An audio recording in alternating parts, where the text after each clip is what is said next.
Kembali lagi bersama kami di Buletin Sumatera Utara. Pemirsa, di Treskrimsus Polda Sumut berhasil menangkap pelaku perdagangan satwa langka dilindungi di salah satu terminal yang berada di Kota Medan. Kepolisian berhasil mengamankan 7 ekor burung kakatua jambul kuning dari tangan pelaku. Kepolisian dari Polda Sumut berhasil mengamankan dan menetapkan FPT sebagai tersangka.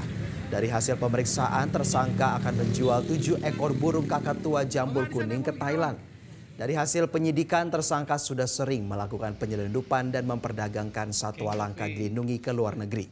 Perdagangan ilegal satwa dilindungi sudah dilakukan oleh tersangka sejak tahun 2021 hingga 2024. Untuk dalami kasus, tersangka sudah ditahan dan sedang menjalani pemeriksaan lanjutan. Sedangkan 7 ekor burung kakatua jambul kuning sudah diserahkan ke Balai Besar Konservasi Sumber Daya Alam Sumatera Utara untuk direhabilitasi. Ini dia.